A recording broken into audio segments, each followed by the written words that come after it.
links really mean in the social era, and why SEOs need to rethink links, and why social media boards need to start thinking like linkers. Yeah, there's a really handy little sort of SEOs works and social media boards, right? So maybe at some point that'll get better. So what are links? Apologies to anyone who's not from Edinburgh. I recognise at least one Glaswegian in here. So. That's not links. Well, it is, but. And what do links really mean in the social era? Well, they mean pretty much the same as they've always meant. So there's a takeaway for you.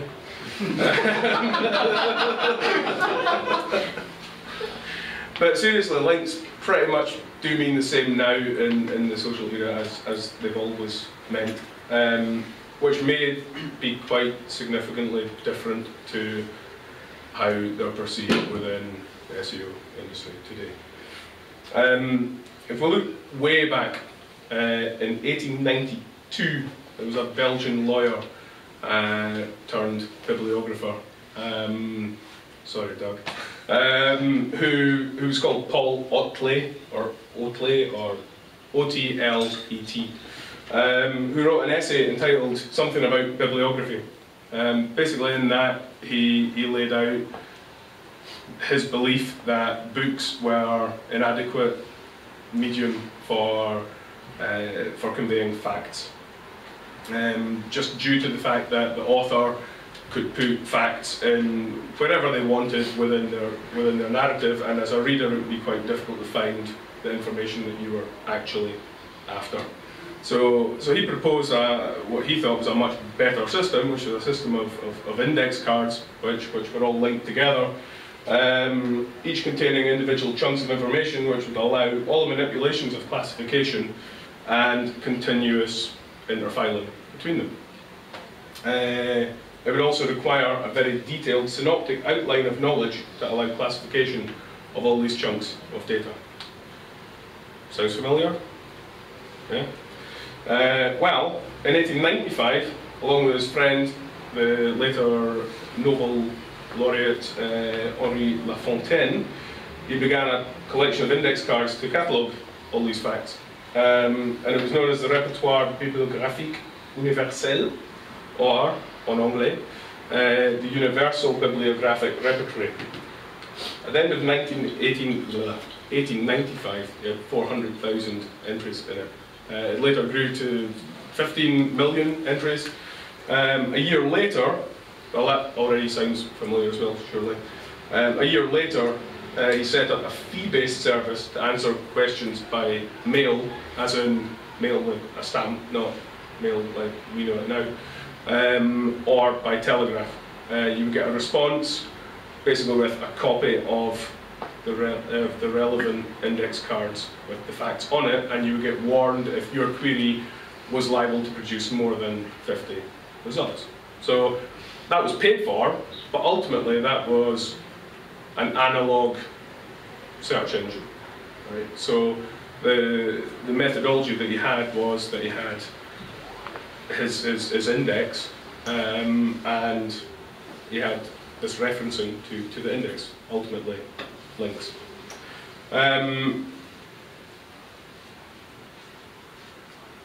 The point is that links have very little to do with an A tag, which is how it's got nothing to do with HTML, it's got nothing to do with whatever else we think of it. It is just the linking of one piece of information with another piece of information.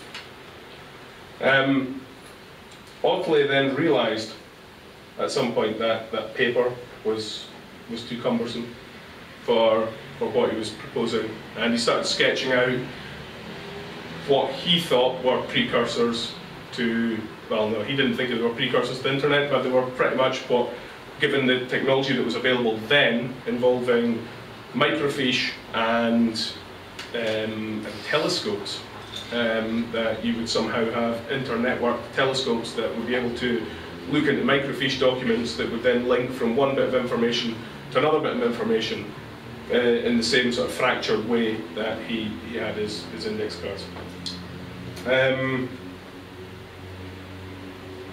His vision was that of a network machine that joined all these documents using links. And today, he's largely forgotten, other than an article in the New York Times in 2008 and some partisans in Belgium trying to have an Otley resurgence after the internet's happened. Other than that, he's largely dead in the water. But yet, his links remain, and his vision also remains.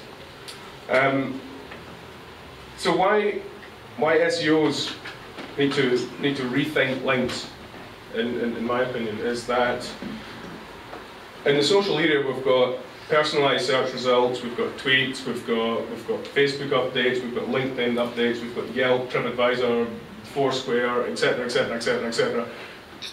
And ultimately, all that we're doing is we're producing these little snippets of information which are interlinked, much in the same way that Otley envisaged data being linked. When we start to subcategorize these links, we start building quantitative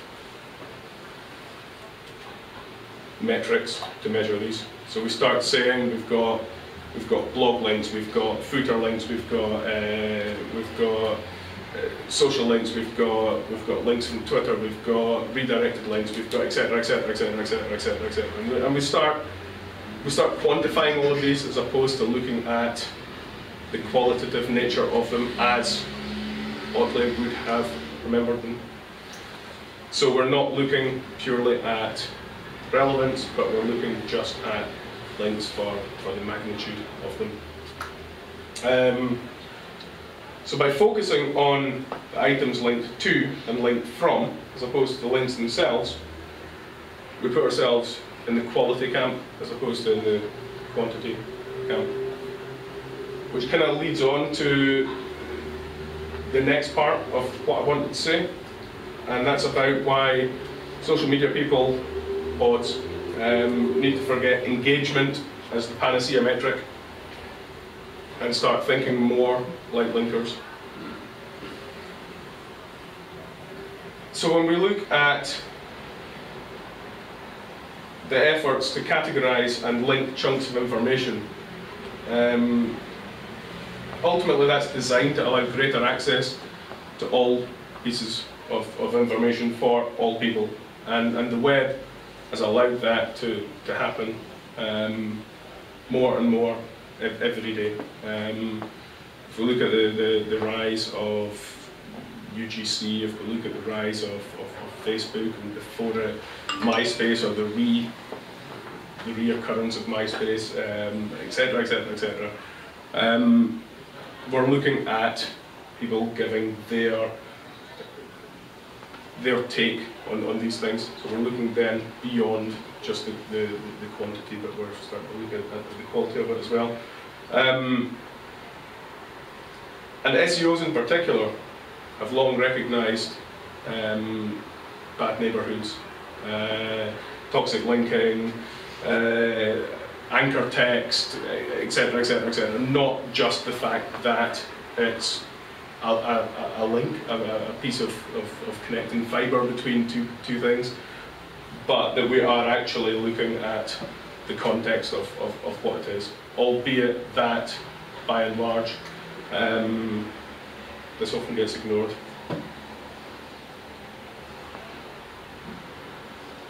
In the same vein, in social media, as it stands today, very often we look at engagement. So I don't think anybody has ever been to anything about social media where they've not heard the word engagement, and it riles me more than I can say with a camera pointing at me. This concept of engagement, because it's utterly vacuous. You can have a massively engaged audience who say nothing but negative stuff about you, and oh, we've got engagement, it's brilliant, we've had 20 retweets and we've had 30 reviews on TripAdvisor, and we've had this and we've had that, but they're all saying that you're crap. So engagement ultimately is, engagement's not a metric that's worth it at all for social. Facebook doesn't have an unlike button, or a don't like button rather. Like, you can't unlike stuff, but they don't have a don't like button. Twitter doesn't have an anti-retweet in their API. Yeah? It's not like you can anti-retweet Jimmy Savile. You can't do that. Right? So you've got no way of expressing your concern or your disgust or your whatever it is through the mechanics that are actually given to you. And as such, what it is, the context of what you're saying is immensely important. So for social media people, I would urge social media people to look beyond engagement and rather to look at endorsement, or much more importantly, to look at endorsement is rubbish. I'll refrain from the stronger variations of that, but if what you've got is rubbish, then look at that. Don't look at getting more engagement, because all that you're going to do is invite people who've never heard of you to tell you how crap you are in the public forum, right? So look at engagement as being the magnitude, but look at endorsement as being the quality to engagement's quantity rather. So. Saying engagement more than any talk I've seen about it. Yeah. Thanks for that. I hope you're doing that from that account.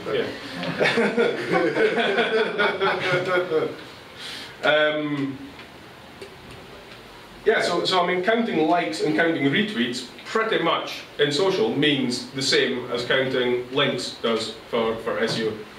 Yeah, it's a vanity exercise. You can do it if you like, but it's not really going to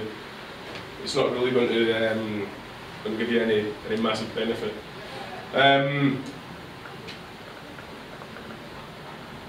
For SEOs and social media people alike, though, there's a bit of a two-edged sword in that the more links that there are to something, and I mean, let's not forget, so a Foursquare check-in is a link ultimately. A tweet is a link to your profile, to another profile, to an to whatever. All of these things that we do in the social space are ultimately links.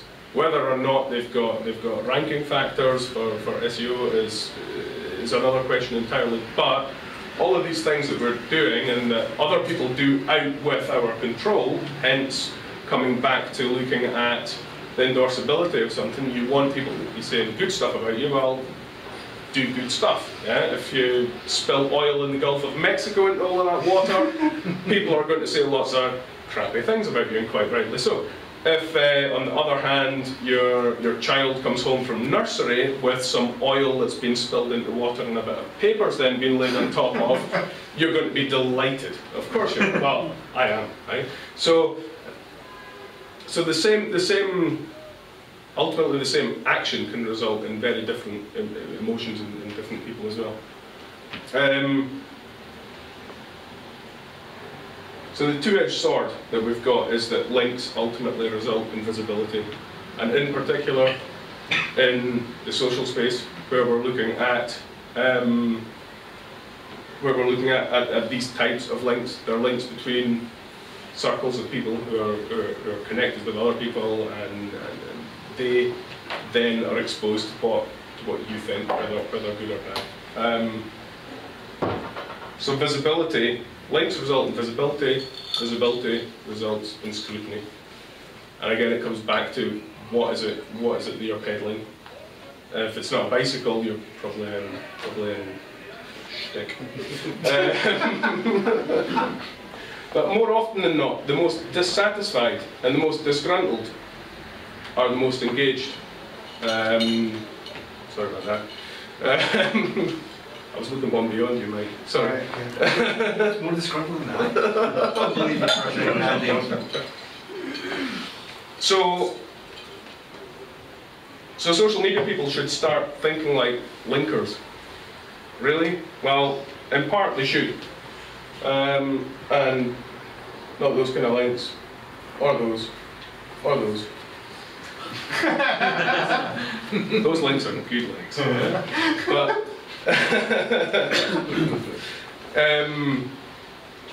but yeah, in part they should.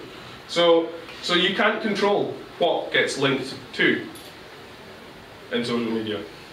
To a degree, you also can't control what gets linked to in SEO. But generally speaking, a link builder will look to get links for specific pieces of content, specific pages, specific whatever. Whereas with social media, what you're much more looking at is to get general links, to get general awareness, to get you'll create specific things which you hope will get links done to them, viral stuff. But generally speaking, you can't control it. Somebody picks you up on something, you need to be able to react to that, right? So if you think more like a linker, you think, well, what would people like to link to? Then that starts to shape how you put your information out there, the information that you can control, which ultimately is things that people can link to. So in that very first line, you've got some form of defense. And that's pretty much what I've got, I'm afraid. Can I just ask a question about the sausages? You certainly can. The sausage, ask as many questions as you like. Does that mean that a good link is because the sausages are like for like? On the other slides you had like different things linking to one another, whereas on here you've got sausages that are like one big connected. I think the correct answer to that's been given is yes. Is that a subliminal metaphor? Potential. So the story behind the sausages is a lot simpler than that, I'm afraid. These are what are known as link sausages here. And the ones that you get that are like that are square sausages. No. Yeah, but I get that. I do see what you mean. I just wondered if there was if you were saying that the reason that that's a good example is because, say, if it was like one travel link to another travel site, for example, right, that's better than a food blogger linking to a travel site. Okay, so I mean, the really, so I mean, for me, the cool thing about social is that you can kind of mix those. So travel and food are a really good example. So you go to another town, and for me, I use Yelp, I use Foursquare, I use whatever else to find out what other relatively like-minded people have said about those things. So if we're looking at that in terms of linkage, then so I can't get away from the links. So might have to put. All right, I'll have one of them, by the way. But yeah, I mean, genuinely, if you can link things, I think from the traditional or more traditional kind of SEO thing, you want to get things from within your own niche because it's got more authority, etc., etc., etc. And I think through the social channels, we much more look at just the authenticity of it. Right. So for me, I like whiskey. If I go somewhere to drink a whiskey and they happen to do a fantastic burger, through my social profiles, which are the visible ones are all authentic, so through through them, that would be expected. Would be, okay, so Andy likes whiskey, he's gone and he's drunk a whiskey, and the venison burger that they had was subliminal. Yeah, so that's a genuine review, which through all the genuine other activity and genuine links that generates, picks up its own gravitas. Okay. To extend the metaphor, what's the role of black pudding in SEO then? I think, purely on a personal level, I think that would firmly go under both hats. Obviously, the internet is seen as to be free speech, and everybody should be able to add a negative or a positive comment. I mean, that's what you've got all the review site, the reviews against sites, etc. And people will say, yeah, I like this, or yeah, I didn't like this, or whatever. But yesterday, I got a phone call from a company that we do in England, which is they build conservatories. They've just done a conservatory for Gary Barlow. They want to be nice and seem to be nice people. However, they do actually give their conservatories out to third parties. So there's a company then in Scotland that's taken on their conservatory to build it with their own team. And they took this conservatory all the way out to the Western Isles, to the last island before you go to New York, to this house that faces out to the Atlantic. This woman's not very happy, so she's then actually used the company's got all these videos on YouTube which are really great videos, and now here's this one video from this lady, and she's actually blaming the company that's reputable because this other company, she said that this guy came up and sold her a conservatory, and he's a hotelier, and it looks like he brought his family up to build my conservatory. And listen to this, and and she's filmed the wind whistling through her conservatory and puddles of water here and there. And what's the problem here is now you've got a reputable company who has been tarred for selling a conservatory to a company that's seen them as a supplier, but they went off and built the conservatory to their own means and devices. So of course the reputable company is saying, well, I want rid of that, because under our brand name we've got all these videos sitting there on YouTube, that one's sitting right at the top there is the bad one. Now, what do you say? Well, I said, well look, there obviously there's grievance procedures and guidelines. I mean, there is a flag there, and Google has said, if you flag it and say, look, you don't like this, then apparently they say they will go and investigate it. Well, I suppose the bottom line there is the conservatory as crap as this woman's saying it is? Well, no, because if it is, but it's a genuine complaint. In which case, I can't find any evidence of a bad. I mean, for the years that this company's been established and all the things that they've done, and all the people, the celebrities, and everybody that built them for, there doesn't seem to be a bad one. But apparently, this woman is really, really annoying.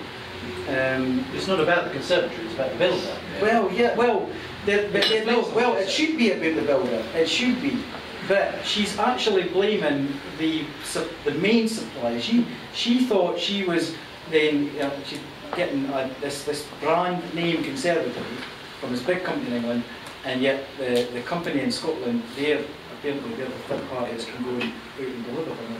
But the company in England have some sort of validation, registration, training process. Well, it should be, you would imagine so. They haven't. But it's just when companies are faced with that sort of thing online. Because the other thing that made me think about yesterday is, what about the people that do actually go out there in a different way and write something against the company, malicious? They're bad buggers across the area. They don't really do things right. I mean, there's malicious stuff, and then there's stuff that's genuine but negative. I wasn't going to do this. Keep them on! Keep them on! But I will. And I might have to speak to you about editing the video a little bit later. There's no edits. But Sorry, we are raw. No edit. Right. In that case, I'll just murder the video camera. If you search on TripAdvisor for hotels in Edinburgh, there are 141. before we go down that route, I know where you're going. Behind the supplier, have they reached out to her at all? So they've reached out to you, have they reached out to No, her? they've not reached out to her yet. You know, So if the value for me, if the brand weighs up and says, is the potential detriment to the overall brand, does that outweigh the cost of us getting involved beyond the supplier to say, you were badly serviced by a partner, but because they're a partner of ours, we're going to take responsibility and we're going to make you happy. Yeah. And then she'll maybe, if she's going to the effort to post a bad video, they could motivate her to post a good video to say, do you know what, it was a third party, but this brand, they've driven all the way out here again and they fixed it. Yeah. No more wins, no more puddles. Yeah, I love this conservatory manufacturer. Sometimes you just have to take the hit and do good customer service. It's an open goal, isn't it, really, for like it is. positive social media experience, turn negative into positive. And all they have to do is build it into everything, which you're saying they're quite good at doing. Yeah, but I'm saying this is also I'm saying. But I want to hear what Andrew says. Shove to the stage! Let's go back down to Andrew, are you saying negative comments? No, not at all. That's a relief. There is one now, which... sorry, he's not going to see it anyway. There is one who's second bottom out of 141 in Edinburgh. He's 140th.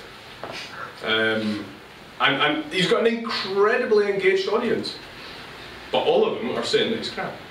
Every single last one. Dangerous, don't bother, company needs to be closed down, etc, etc, etc, etc, etc, etc, etc. And you can throw whatever you like at that. But until you address the actual problem, because these are genuine gripes, there are photos on TripAdvisor of radiators that have blatantly been on fire.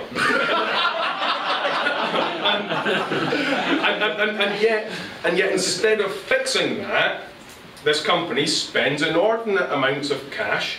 They used to spend some with me, but years and years and years ago.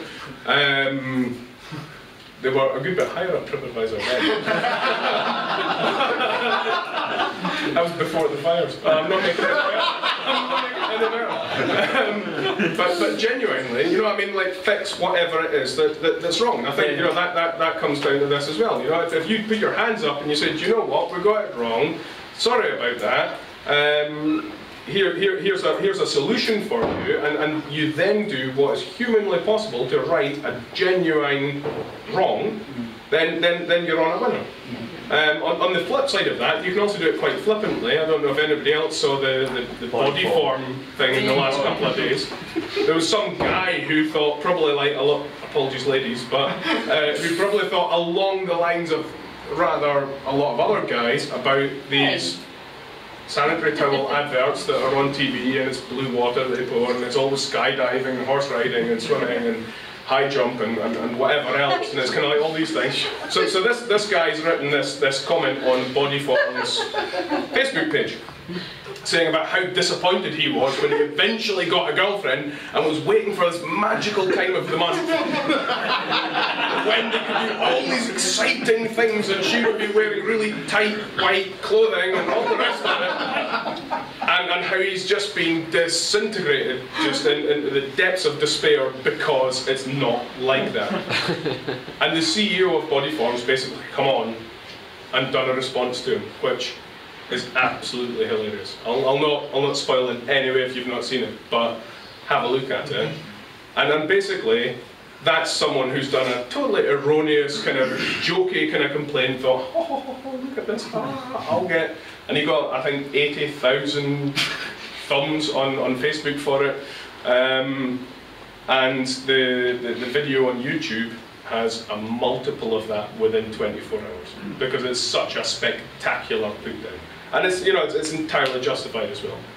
So I think that maybe was some way to ask. You know, if it's genuine, respond genuinely. If it's not,